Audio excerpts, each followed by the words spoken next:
I believe we're ready to go. Welcome to the 5:30 p.m. March 9th Titusville CRA meeting. We are started. We do have a quorum, and we are quiet. And I will call this meeting to order. Would you please join me in a moment of silence?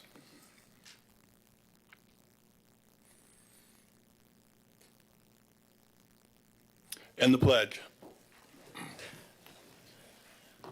I pledge allegiance to the flag of the United States of America and to the republic for which it stands, one nation, under God, indivisible, with liberty and justice for all. We are fired up today, aren't we? All right. Clerk, would you please read the rules to speak at this meeting? Yes, sir. Individuals wishing to speak on agenda items must complete a sign-up card and present it to the clerk prior to the item being introduced. Sign-up cards are available on the table in the council chamber. Individuals wishing to speak on non-agenda items may do so under petitions and requests from the public present. No sign-up card is required. Citizens will be given 3 minutes to speak on all agenda items. Thank you. Council, board, do I have a motion to approve the minutes of February 9th CRA meeting? Second. I have a motion and a second. Roll call vote, please. Member Aker? Yes. Member Robinson? Yes. Member Jordan? Yes. Chairman Diesel? Yes. Vice Chair Nelson? Yes. Member Stokel? Yes. Member Ball? Yes. Thank you very much. Motion passes unanimously. Minutes are passed. Special recognitions and presentations. City Manager. We have none, sir. We have a presentation by Lieutenant Josh Little from the Titusville Police Department. He'll provide the community policing activities within the CRA for the past fiscal year. Josh? Thank you. Thank you, sir, for being here.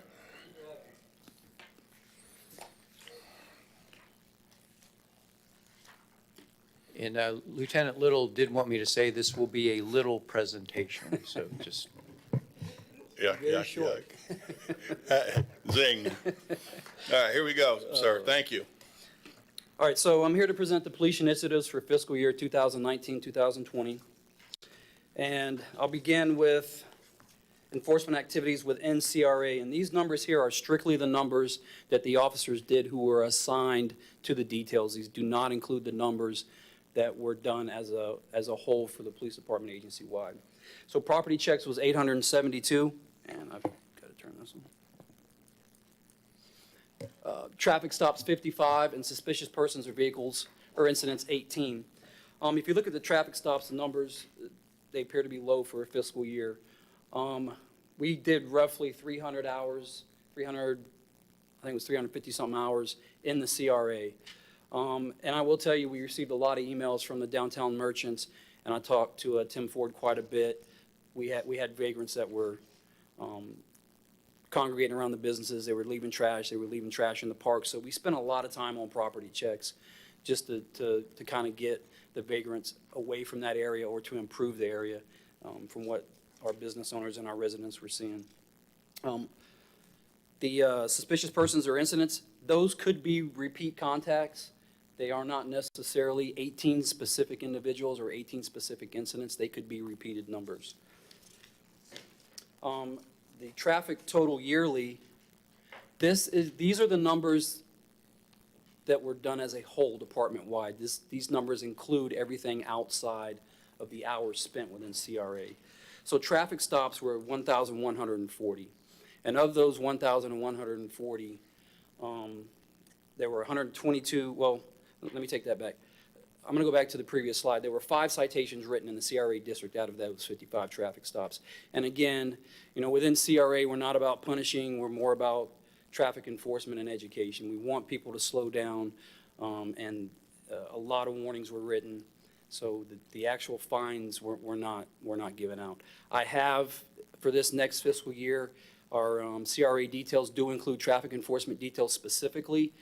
We have separated that out to try to get more traffic enforcement within the CRA district, and there probably will be some fines because we probably will have repeat offenders. So again, department-wide, 1,140 traffic stops within the CRA district. There were accidents without injuries, 122, and with injuries, we had 54. Burglaries for the total year, and again, this is not the time that the officer spent in the CRA district. This is morning, evening shift, and everything in between. 16 vehicle burglaries, 2 residential, and 10 commercial. I will tell you, and I'll get into it in a minute, 4 of the commercial burglaries were solved. So we did have a suspect in that, and we actually had some of the downtown merchants that assisted in providing video that caught this individual. Councilmember Stokel asked me last year, I want to see a comparison. Let me move these slides. I want to see a comparison of Citywide versus CRA, so I included that in here. So within the CRA district, we had a total of 28 burglaries. That's business, residential, and vehicle combined. Citywide, 555. So the number's pretty, that's a staggering number. That's a pretty large number outside the CRA district in comparison. Cases of interest, again, I'm going to get back on the burglaries.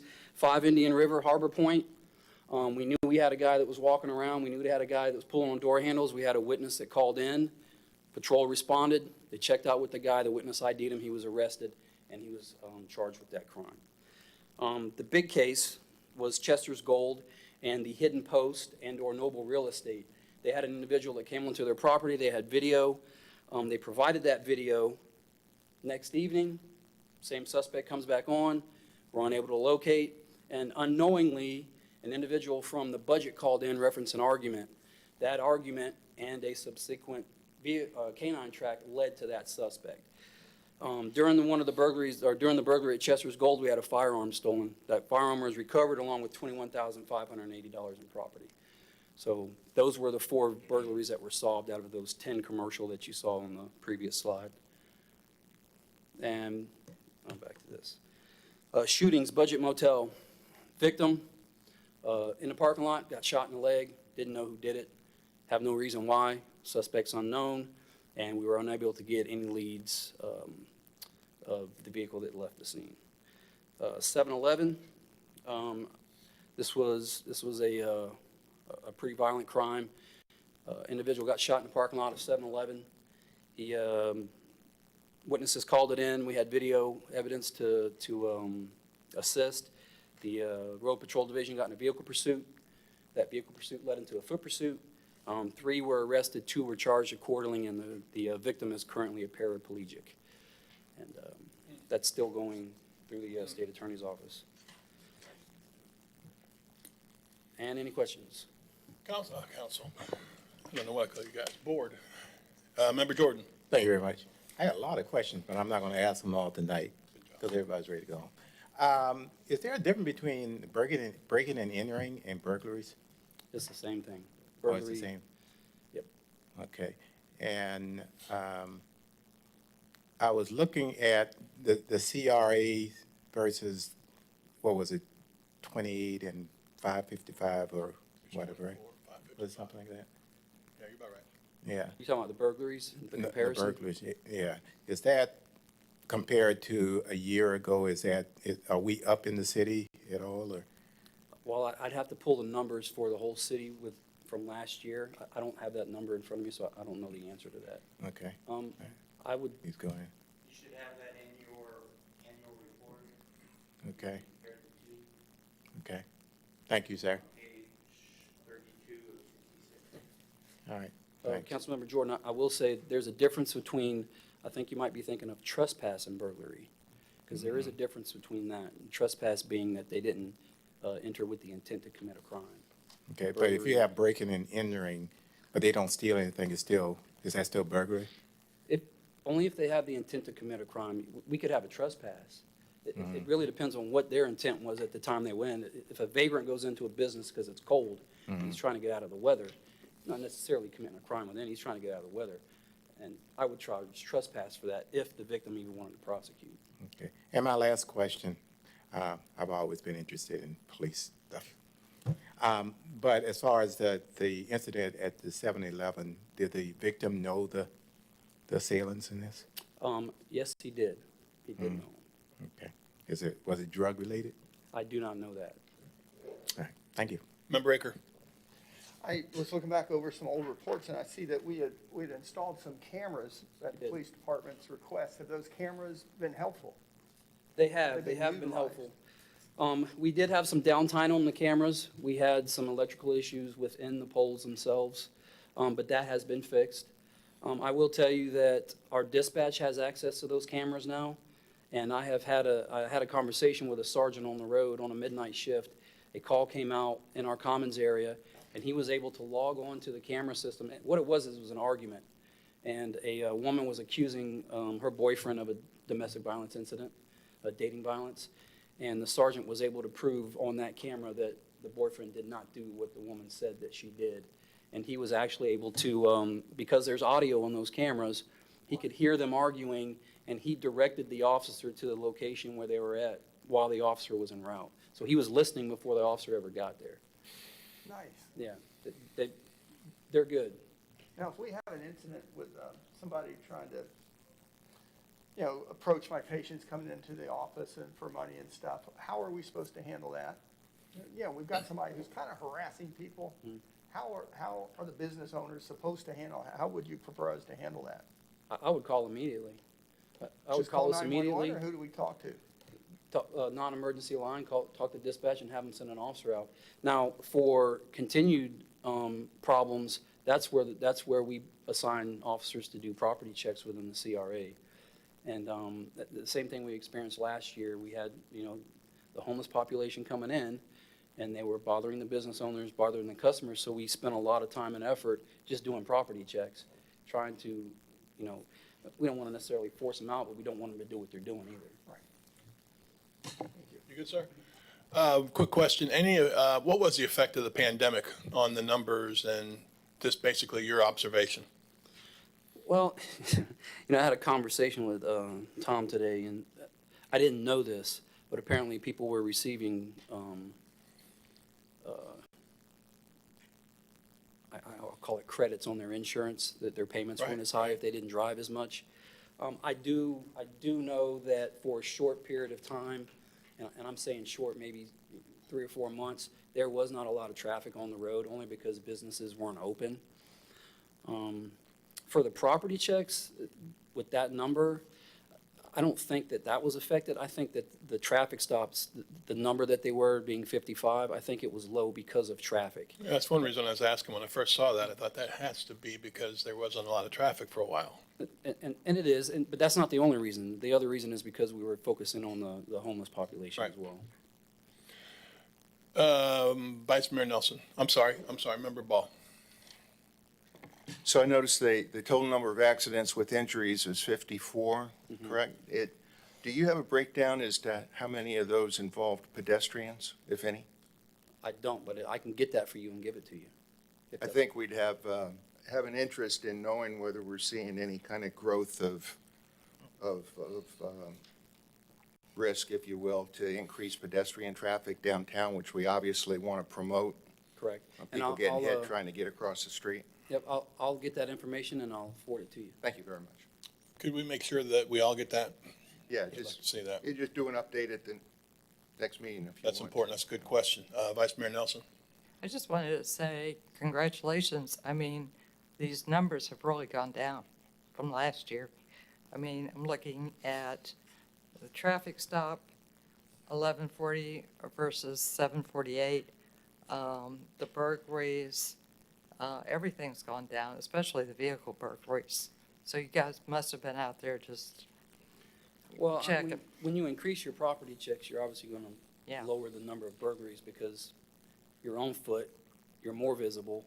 When you're doing a traffic stop, a mile Everybody- down the road, somebody could be committing a burglary. So Yeah. when you focus on the property and the residences, you kind of, you're a little bit more visible. that's great. Member Jordan. Yeah, one other question. As far as the vehicle break-in, are most of them where the vehicles are unlocked? Yes, they are. That's what I thought. Thanks. Another fine question. With that said, I just want to say thank you.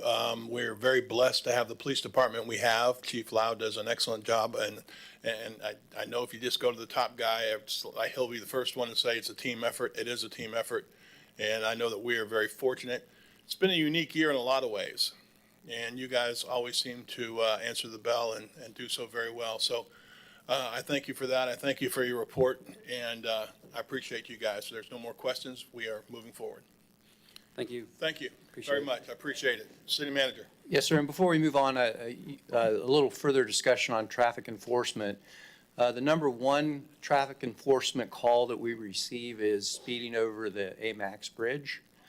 And the number two call that we get is, why are we enforcing speed limits around the AMAX Brewer Bridge? That's no kidding. So I decided to pass that along to you. On to item 7A, the city has explored options for fencing the playground at Sandpoint Park for added protection of children. Attached are the 4 options for your review. After a style of fence is selected, if a style of fence is selected by the CRA, a bid packet will be prepared and a county will be asked to review the impacts to the interlocal agreement prior to the installation. And Mr. Cook is available to describe any of the options to you if you have any questions. Mr. Cook, anything you want to say first, or just questions? No, I'm good with just questions. We Okay. try to give you some comparisons. Okay, I would first start off by saying that I was one of the people who opened this issue up, and I had first started talking about having it around the pond, and then through some discussion, I think we backed up to say, if we're going to do a fence, let's put it around where the kids are, and that would be around the playground area. So I think that that's the first thing I would say. We want to make sure that we are all on the same page. Let's not, because there was a lot of concern. I even went to I'm on the Parks and Rec, I'm the liaison to the Parks and Rec Board, and that was a major topic of conversation, and I made it very clear, all we did was mention it. But there was you know how it goes, there's already the concern, the fence is on the way.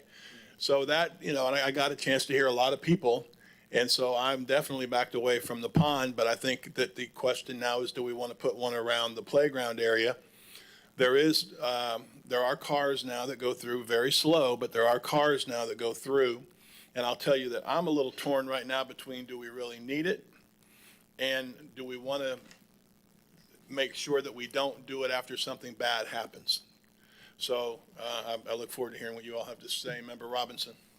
Yes, yeah, I looked at that and I heard and I looked. I think I said the last time, when this first came up, we wanted to make sure that it was aesthetically pleasing.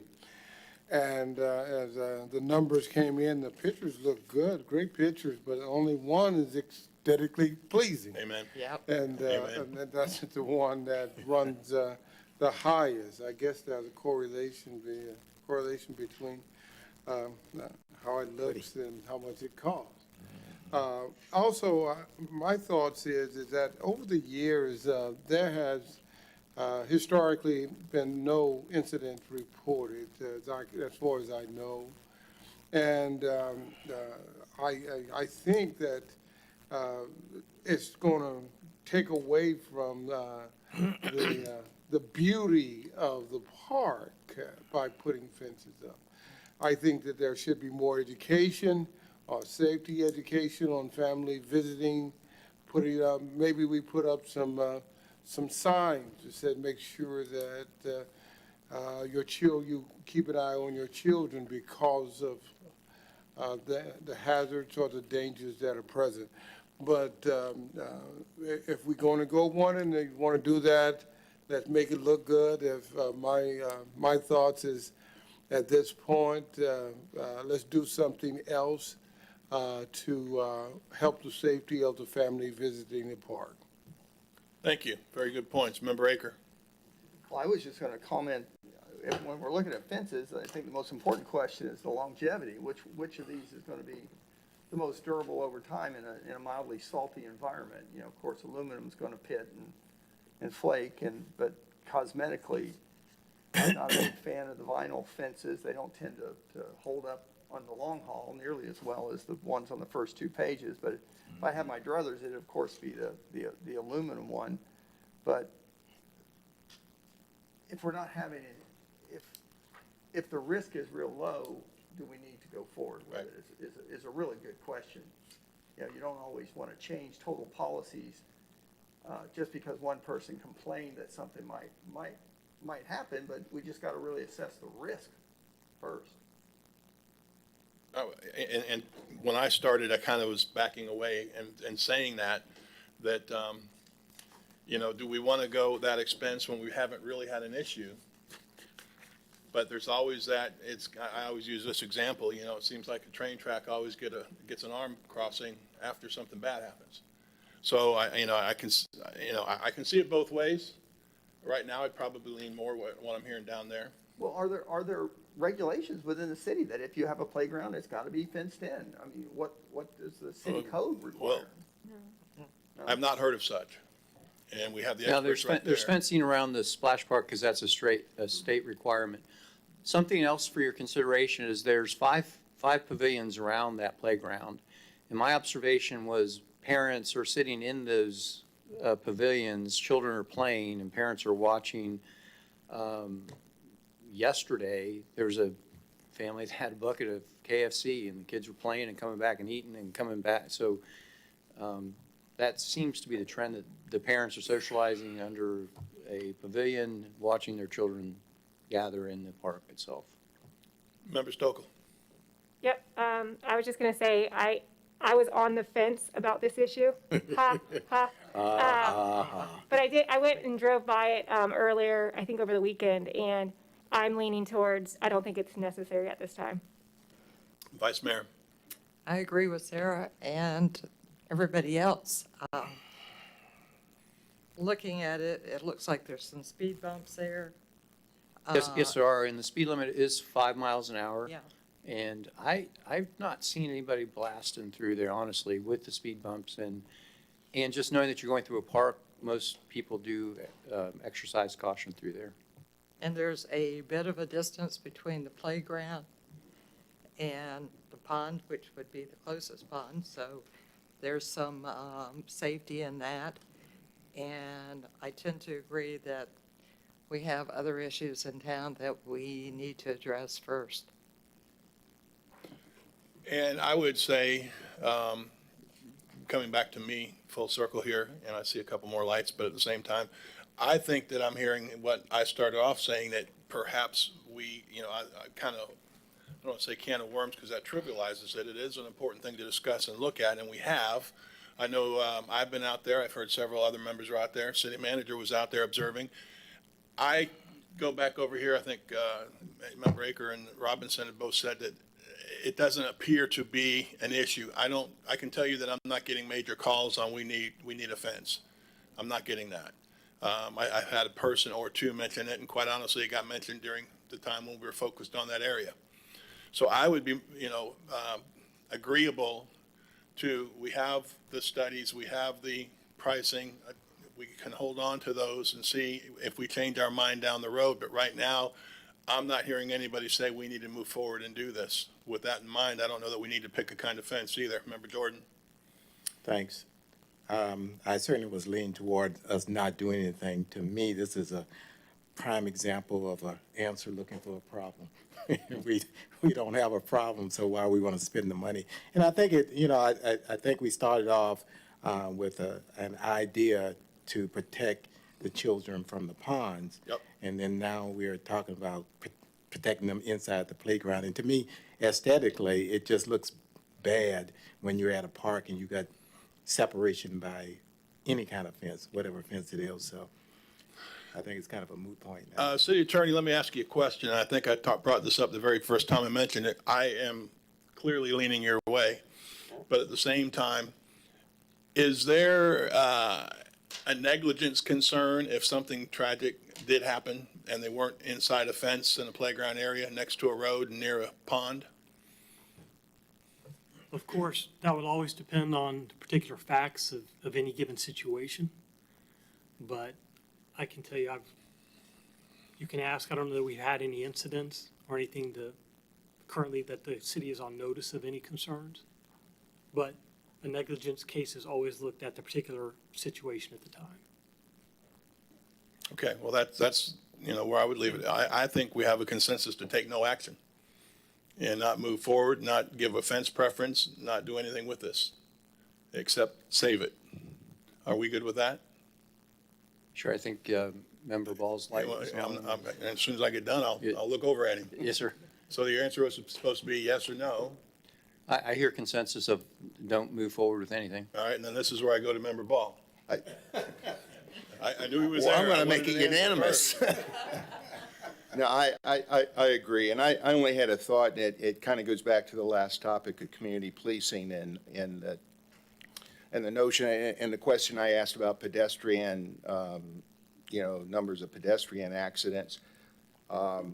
It's clearly if there's a problem, we want to address the problem. So what I'd like to request or ask is that we enlist our, no good deed goes unpunished, right?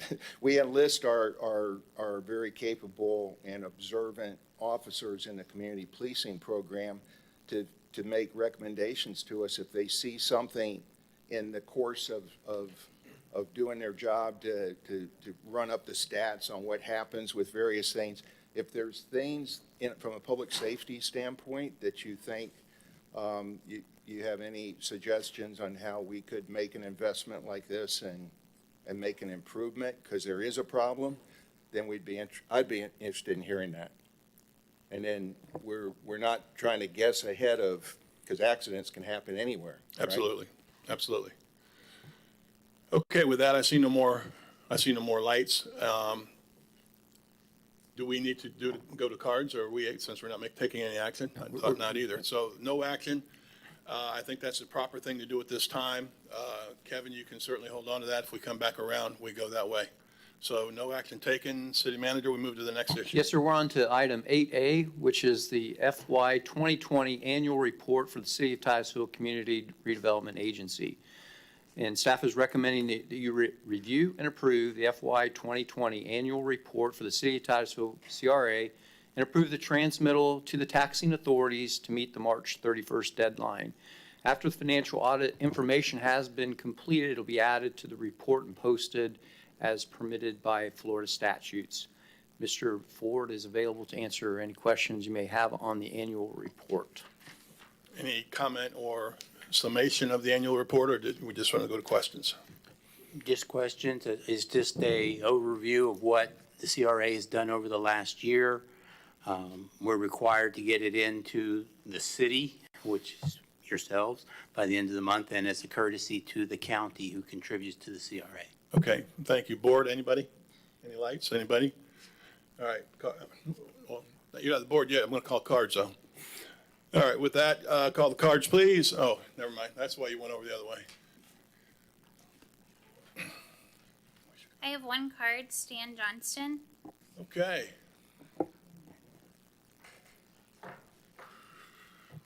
Stan Johnston, 860 Poinsett Avenue, and I'm concerned about what the CRA is doing.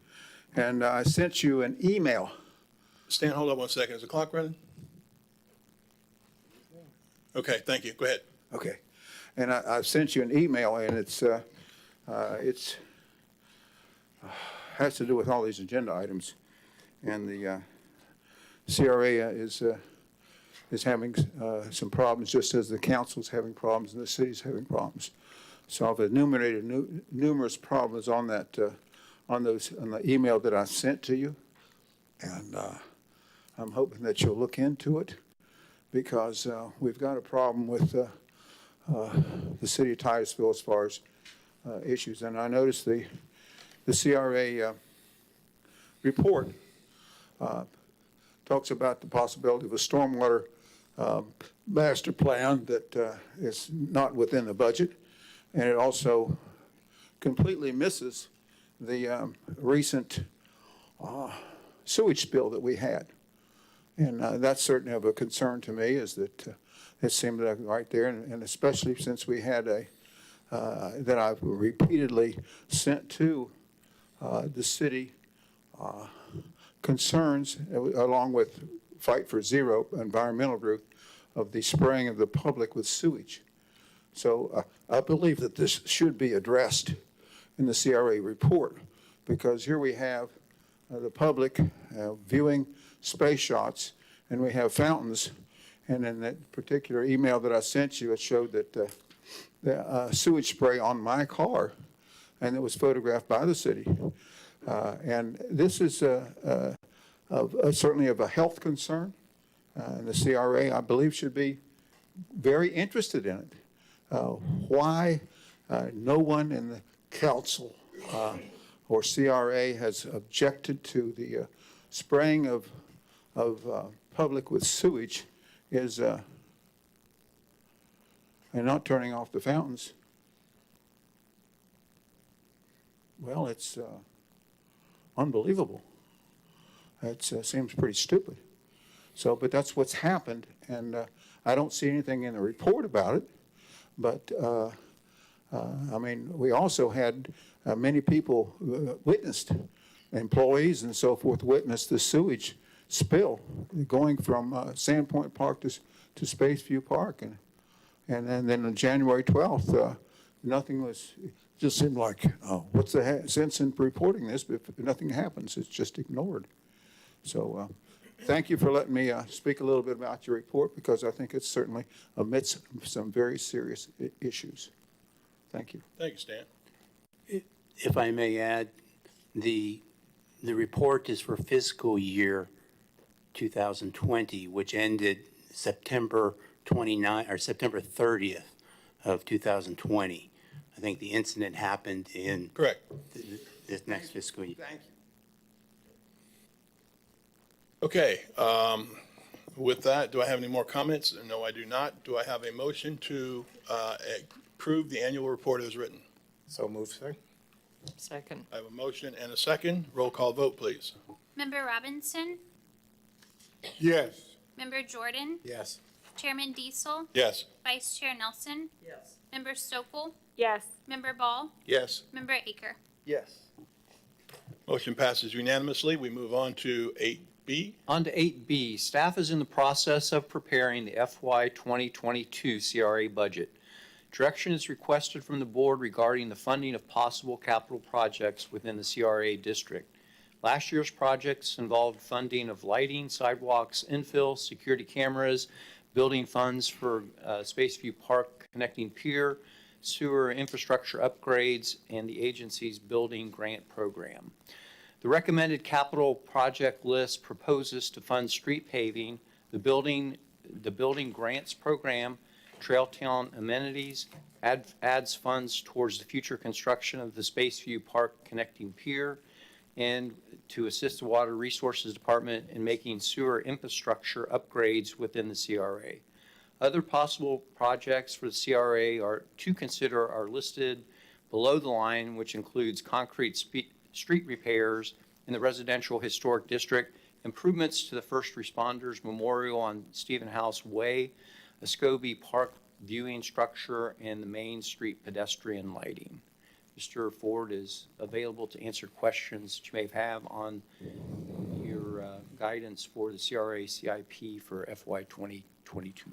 Anything before we start? Anything to add? Just ready to answer any questions. There we go. Member Jordan. Oh, I Member Robinson. I think he was missing. Member Ball. I have a few questions and a comment that perhaps kick it off. So, first off, I would say that I'm pretty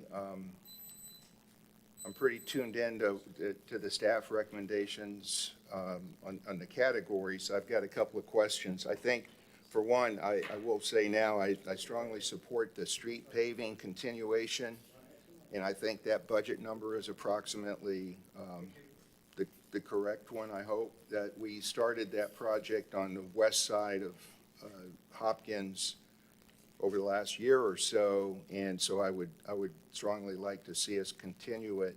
Of course, Julia Street west of Hopkins does take in the area that serves the Titusville Playhouse, very high traffic area, and the street pavement is not in the greatest of shape.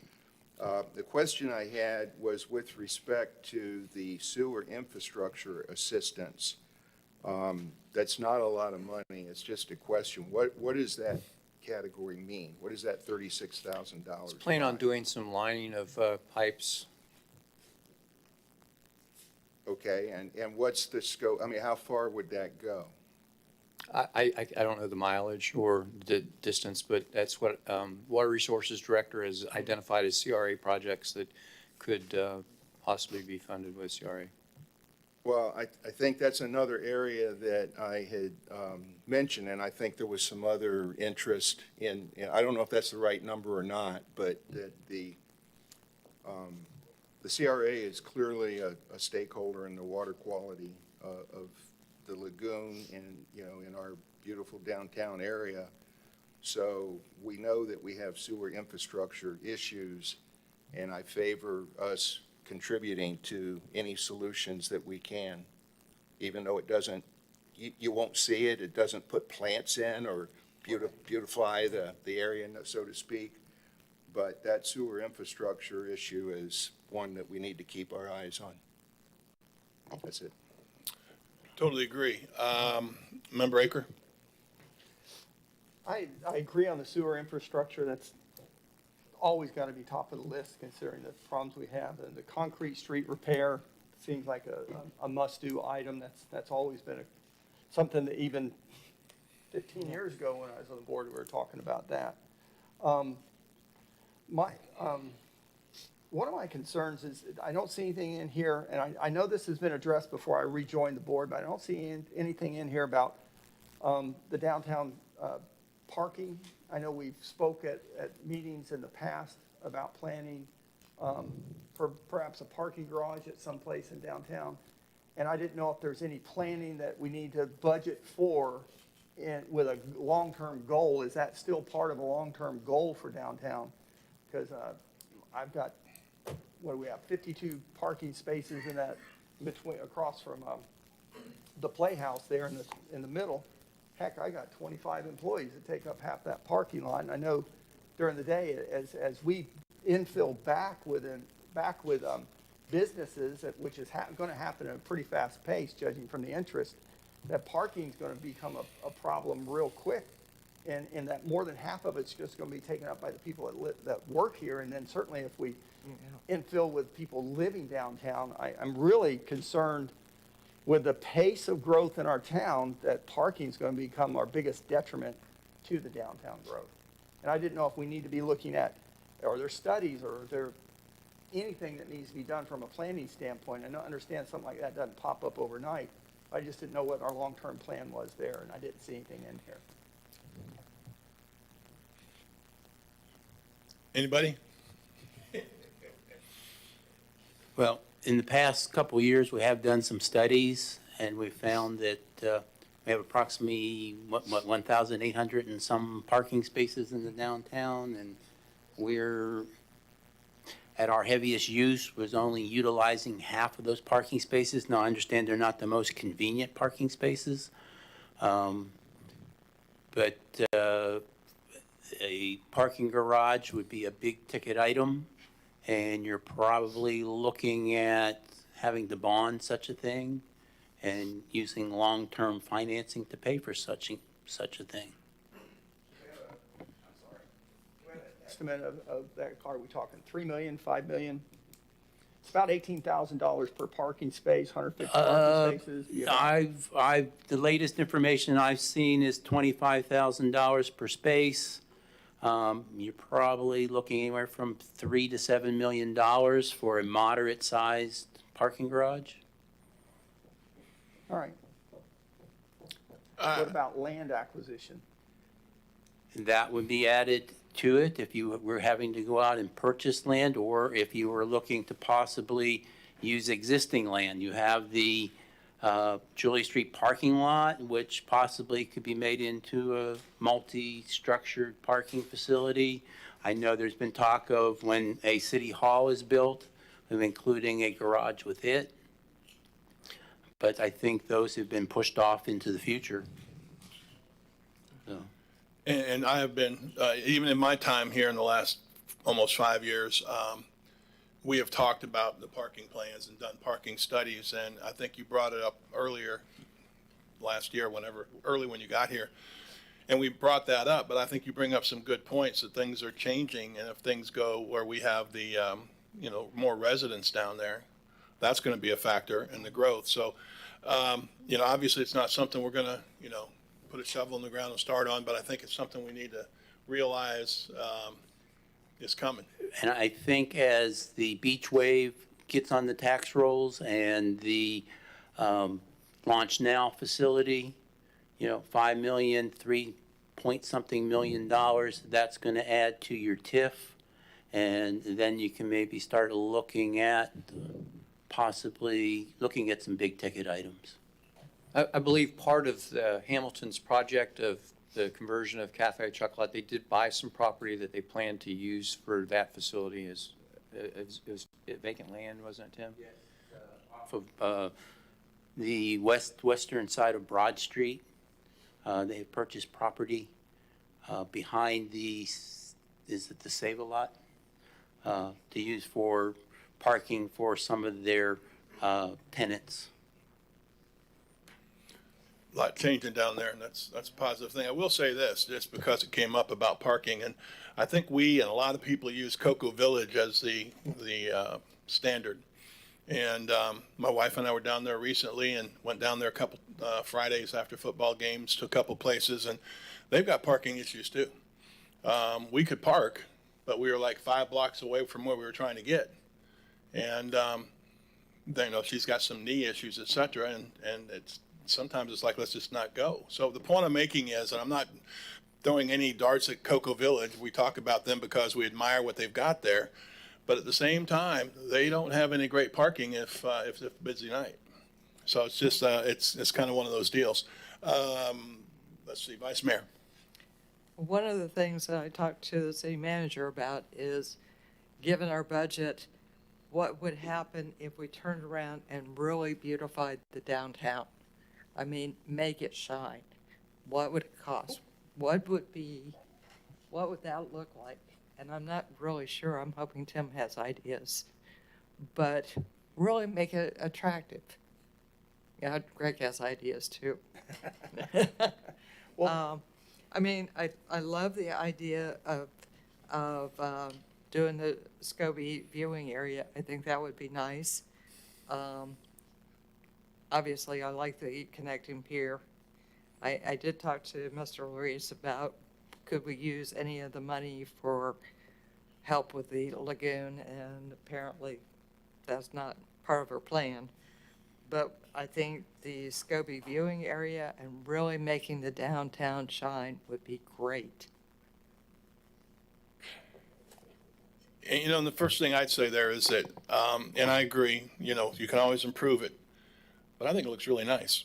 I might just be crazy, but, I like the lights that are up now, and I think we've improved the lighting. I think it's a nice drive. But I think part of the problem's going to be, and I'll use Cocoa Village again, and I guess I was scouting them out because I was saying this to my wife as we drove through. Cocoa Village is side roads. Our downtown is US 1. That makes it difficult. So for us to try to compare Cocoa Village with side roads and little walkways along side roads and some planting and planters that you can do on a side road that you can't do on US 1, it makes it difficult. So I'm not saying that we can't continue to improve things and beautify it and give it our best effort, but, as Popeye says, I am what I am. And we am on US 1. And that makes it tough. Go ahead, Member Nelson. All right, Vice Mayor. It was interesting because I remember growing up here and being maybe 7, 9 years old, and we were growing toward the Burger King. Remember? And I still think that we can do that. And I think we can make it just sort of shine a little bit. I agree. Don't misunderstand me. I'm all for that.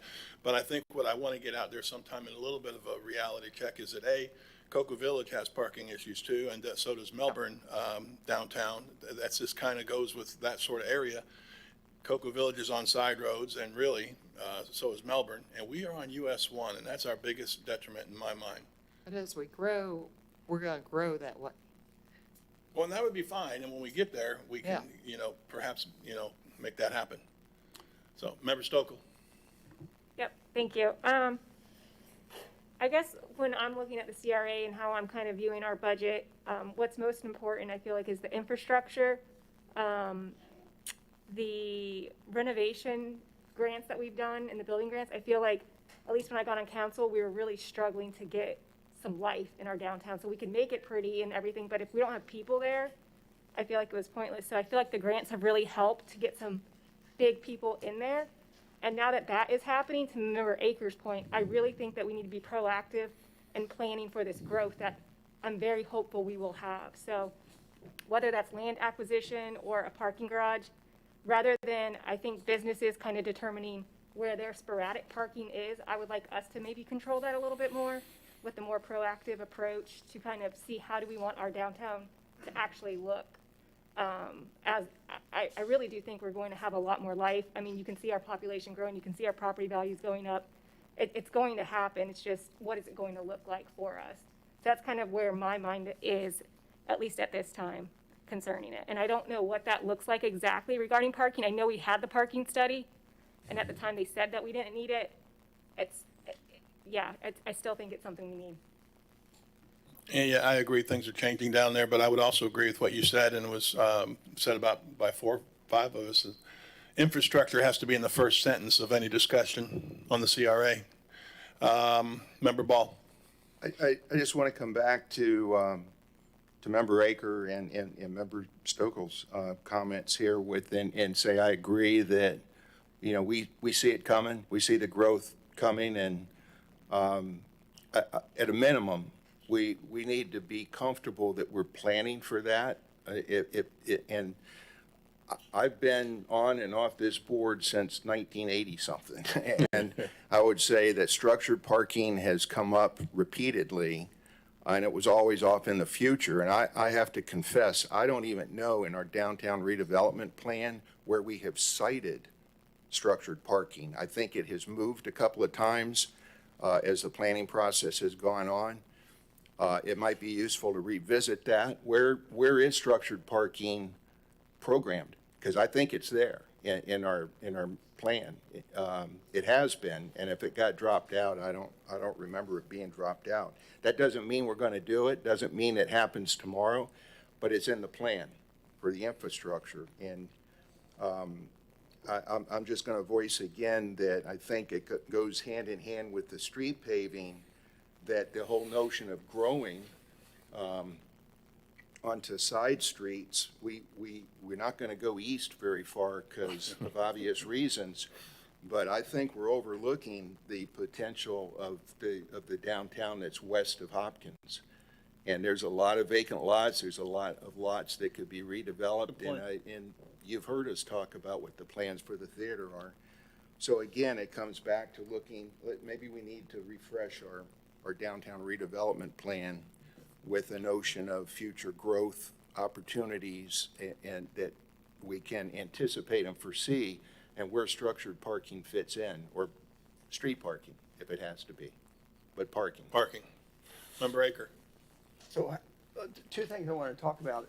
Number one, as far as an easy thing that you can do to dress up downtown. When I first moved in downtown, I was so impressed with the brick pavers, and especially along the backs of the building, all the concrete was stained a color. Well, then through the years, we've come through and we've cut that up to redo some plumbing and filled it in with concrete. And, you know, the concrete in front of the businesses has been a little disarray, not bad repair, but you could, something as simple as pressure washing the sidewalks would dress that all up. Along the back of the buildings where the concrete's been cut up and just mangled a little bit, we could reset pavers, we could restain it, and all that's not a big budgetary item. That's more labor than it is materials to get done. The second thing is, do we need to be planning on land acquisition? Is there something we would need to be preparing by setting aside funds for the purpose of future land acquisitions to be ready to move, or is this something that we can bond when the time comes? Land acquisition is going to be expensive as well, so that's an item that would probably need to be lumped in with into a type of bond or loan, because the prices have gone up because of the demand throughout the Space Coast. The pandemic did not affect, from what I can see, land prices and rents so far. They're pretty substantial, and we're getting to the point where we're having a housing issue where people can't afford to rent now in the Space Coast. So I would think if we're looking at land, that's going to probably have to be something. I mean, we are only bringing in now, about a little over 500,000. I think we'll have a little bit more that we might be able to throw back in here once we find out what the true tax values are come July 1st. But that's a big ticket item that would have to be thrown in with something like a parking garage. Member Jordan. Finally. Only been waiting an hour, But I've been patient, haven't I? Member Jordan. Thank you very much. What I'm hearing is that we're growing, land is expensive, but we got to do something. And we've been talking about a lot of this for a long time. My first inkling is we're sitting in a building that is the oldest city hall in Brevard County, and we're talking about having something shiny. City Hall is, in my mind, is one of the things that we certainly need to be doing, but you just can't start today and say we're going to build tomorrow. It's something that we need to plan. So I think we need to, as they say, go big or go home. We've got some challenges for sure. $500,000 a year is certainly not going to do it for us, and of course, it's going to take some bonding for us to do it. I understand the parking issue. The first thing I'm thinking, and I think Member Ball was talking about it, as far as the theater is concerned, and people, that's a very popular place, and to me, we should expand on that and help as much as possible. I thought when I first got on the council, we were talking about seeing where we could get some land, and of course, 2 years ago, land was cheaper than it is now. And guarantee you, 2 years from now, it's going to be even more expensive for sure. So I'm in for us to look at land acquisition for sure as quickly as possible. Hard part about doing it in the public, it is in the public. And when owners find out, then the land price goes up for sure, especially if we're talking about a major task. The garage sounds like a good idea, but the question is, where do you put it? And it's expensive, $25,000 a spot. That's pretty expensive. It's crazy. Yeah, it's crazy, but that's what it is. It's not, Titusville is not going to get some kind of break on building one of these things. It's just going to be expensive. So I like the list that we have right now, but I think we really need to have a master plan, something that, and my experience has always been on boards, when we think about doing big things and people come out and say, you shouldn't do it. A good example is the hospital. Everybody said I was born in that old hospital and you should not build a new hospital. I mean, we had hundreds of people come out here where we're sitting around talking about this thing, and a lot of them were saying, don't do it, don't do it. But the same naysayers are the ones that's using the hospital today. I will tell you. So if we're going to do something, I think we need to really be bold about it, but we need to have a plan. A master plan is something that has some deadlines on it so we know where we're going. Because right now, we really are talking about, I almost say putting the lipstick on a pig, because that's not what it is. But it's actually just trying to dress up an area that really needs to be revitalized. And of course, you got to remember, in order for downtown to really grow, you need people to invest in downtown. And they got to be able to put their functioning equipment downtown. Thinking about grease traps, one of the big deterrents that we have down here is grease traps. So I like the list that we have, but I think we need to expand that list and really come up with a master plan that includes a parking garage, but also includes a new city hall sooner than later. Because I can tell you, if we go on the track we're going now, it's going to be 20 years down the road, and a $10 million building then is now going to be $30 million or $40 million. And we're going to be saying the same thing. Now we got $1 million every year with the CRA, and we still can't afford it. That's my thoughts, sir. Yeah, I agree. Just being here for 4 or 5 years, we've had a lot of things come and spent a lot of time talking about things, and then they were gone. I think that Member Ball was talking about a few things that we talked about and left. That's part of the deal. I get that. We've talked about parking garage, and then we didn't. We talked about a civic center, and then we didn't. And other things, and that's fine. That's kind of how it goes. Just because we talk about it doesn't mean we're going to make a move on it next week. So I get that. We throw those out there. But I kind of like the idea of what Member Jordan said concerning, I don't want to say hard timeline, but does anybody have an idea of, and I think city manager, in my early days, I think you actually maybe talked about some time frames that we would like to make a move on a city hall. Clearly we are the oldest one in the county, and I'm not saying let's have a vote, we're going to build a city hall. But I am saying, do you or Tim, does anybody have an idea? Are we thinking maybe in the next 5 years, 10 years, or we just can't even talk about it? Sandy go to that meeting? Yeah, about a year ago, we sent staff to a seminar to talk about, instead of just thinking about building a city hall to replace a city hall, take a look at your functions of all your facilities to see what you could combine into a government complex. And so in order to do that, we need to inventory how much space we actually need for 540 employees and that sort of thing. That started right as COVID started as well. So we kind of stopped that research and focus on other things. We have taken a look at, is this the right location? If we choose to make this a government complex to pull the police department, public works, engineering here, is this the footprint that's capable of housing that? Or would it be better to find a place somewhere else within the city that's centrally located? So those are the sorts of questions that need to be answered. But I agree with, Member Jordan, we got to start thinking about it. We got to start putting a plan together. We can begin to energize that working group again to see what it would entail to create a government complex, because it's more efficient to do so rather than have 19 buildings throughout the city. Yeah, and you've mentioned that before. I think that's wise. At the very least, it seems as though, and maybe it's already been done, we could look at a feasibility study. What's the feasibility of even moving forward? What are the finances? What are the possibilities? I'd like to get an idea on that and get a little concrete. On another note, and a more trivial note, I know, but we at least spent one good meeting looking at the different kinds of signs of, let's say, Titusville to put on the crosswalk on Garden Street, and that's another one of those things that came and went. Driving down Garden Street again the other day, and I'm like, gosh, whatever happened to that? Now, literally, I had to ask city manager, what happened to that? I couldn't remember. So anyway, I think it was a cost prohibitive, if I remember.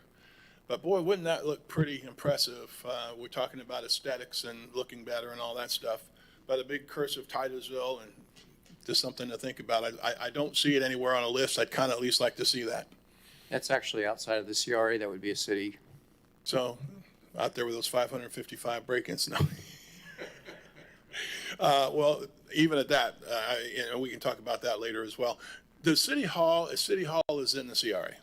It is. Would that be a CRA deal or no? No, sir. It would be a city deal.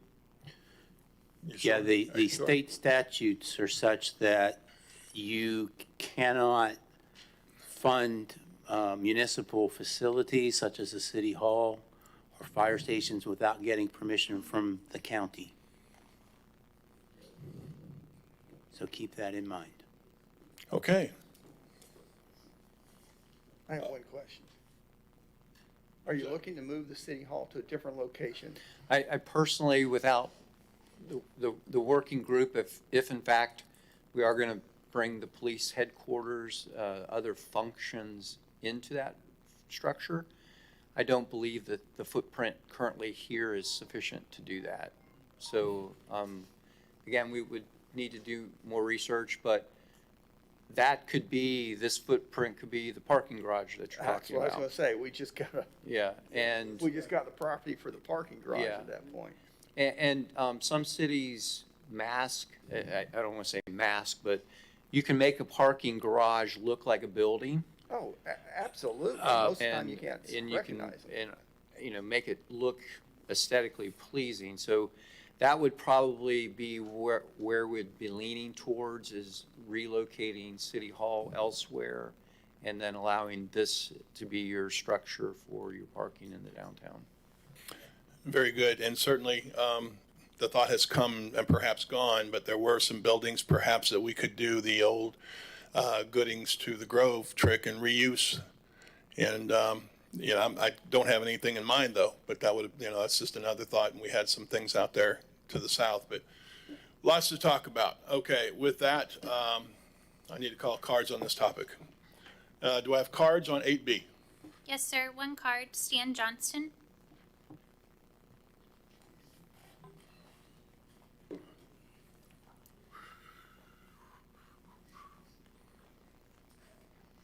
Stan Johnson, 860 Poinsett Avenue. I sent you an email just recently about the parking in this area. And it mentioned is that we're not using parking that is available to us, the right-of-way. And I'm talking about Indian River Avenue. Indian River Avenue, if you go on Indian River Avenue now, what you'll see is a median. Indian River Avenue was at one time planned to be four-laned. To go into the Max Brewer Causeway area that would divert traffic from US 1. So that didn't pan out, and so now we have a large right-of-way, and we're not, instead of using it for parking, we're using it for something else. And so I can see easily at least 100 parking spaces that we can use somewhere between, I think it's called Palmetto here, where we have our parking next to the building, and going all the way to Broad Street. And, well, even beyond Broad Street. But Broad Street, of course, has an area also between Indian River Avenue and that parkway, that park area that could be developed more into parking. So we have a number of areas that we could use for parking that I would prefer. It seems like make more sense than doing a parking garage. What we have had happen here in Brevard County is we have had horrible construction. Horrible construction, for example, well, I don't want to give you some examples, but, and if we get to a parking garage, we're going to have something, how long is it going to last before we replace it? Is it going to be built properly, and so forth? And just there's a lot of problems with it. So if we go ahead and use the right-of-way that we have available, then we can, my goodness, I don't see there would be any need for a parking garage. There is a lot of areas. And what we've done is that we could get more parking out of that Main Street area. We could rearrange the parking. We could get more parking out of Broad Street, and we could get certainly more parking out of the right-of-way of Indian River Avenue. And I said at least 100 parking spaces. So I just feel that doing a parking garage, which had once been promoted at a $6 million cost, not even knowing where we're going to put it, was not a good idea. So what we've done is made green areas that are let's say bicycle ways and so forth that we used to park at times. And I've been here when we parked at, and we had running events and so forth. So now we've taken away so many parking spaces. Now what are we going to do? Build a parking garage? I don't think so. So thank you for letting me talk. You're out of time, thank you. Bang, twice. Okay. Let me ask you this. How much direction have you had, and how specific do you need? I mean,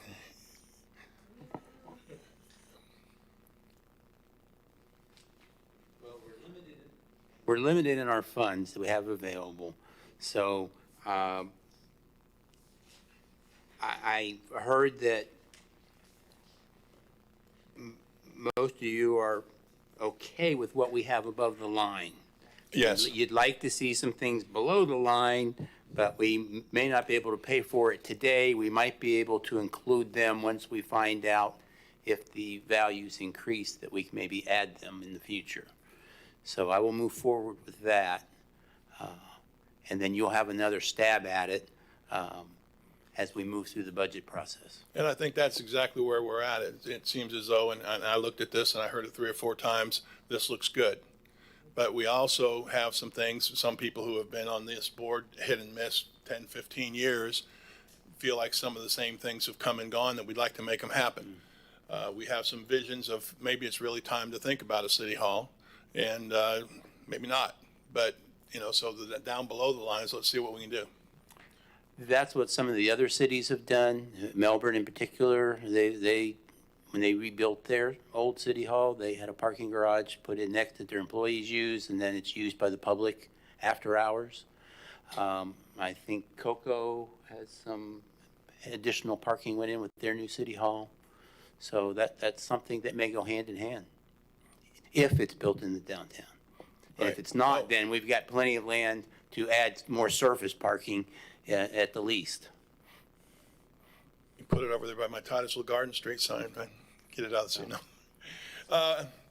Again, just to confirm, you're okay with where we're at, and I think unless you guys have something else to say, we're okay with where you're at. Okay. We just have some down the road things we'd like to focus on. Okay, so then with that, we move to the next area, which would be petitions and requests of the public. So petitions and requests from the public. Number 9. What we got is a poster coming now. I have 2 handouts. I'd like to start with the handouts.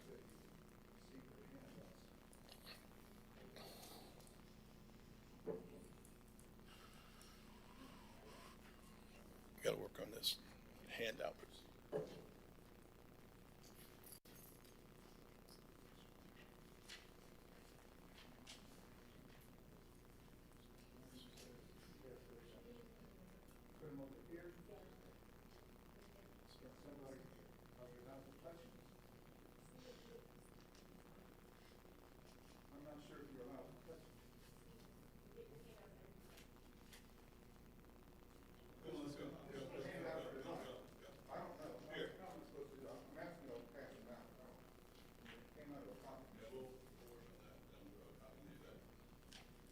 This other handout too.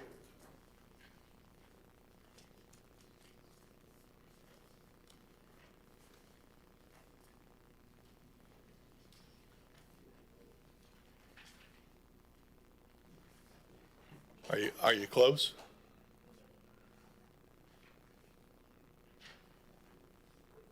I don't know what's he doing. Oh. All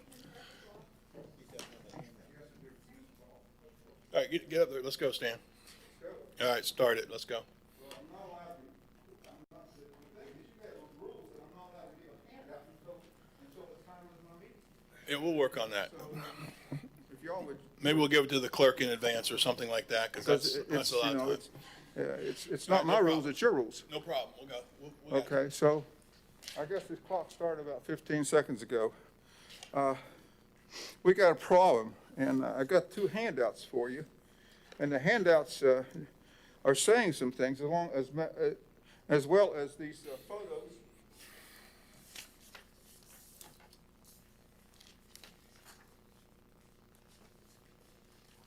Photos and exhibits. They're saying some very serious things. They're saying these are not red flags. These are not red flags at all.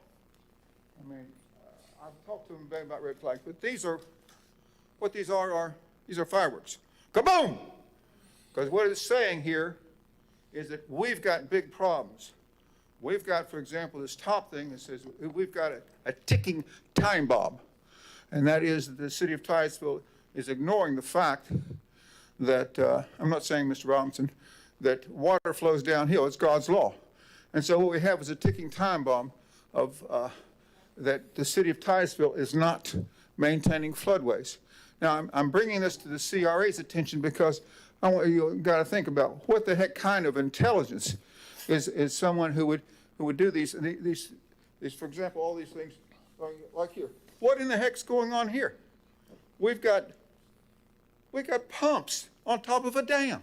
What the heck is the city? Because the city did not allow for compensatory storage. It's breaking its ordinance. It's breaking its ordinances here. It's breaking FEMA, everything.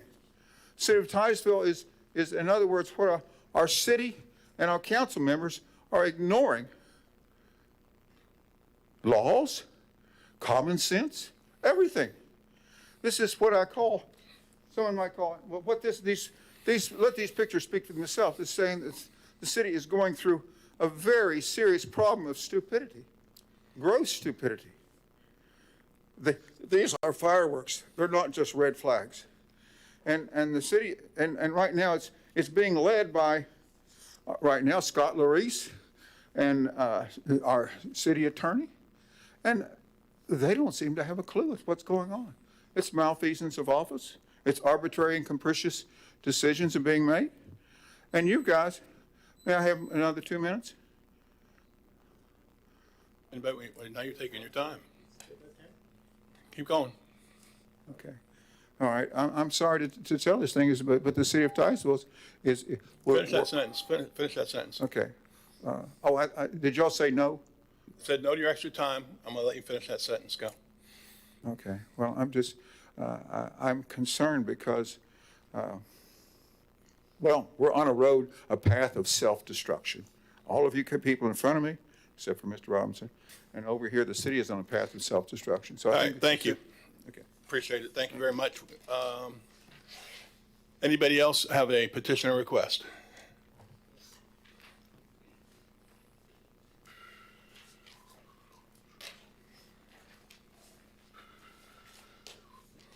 Got lots of handouts today.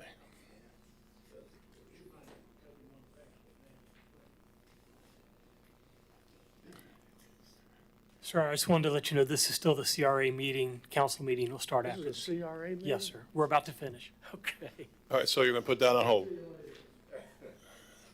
Okay, thank you for that, city attorney. I have no idea what he's going to talk about, so I didn't know what to say. Okay, anybody else have a petition and request for the CRA meeting?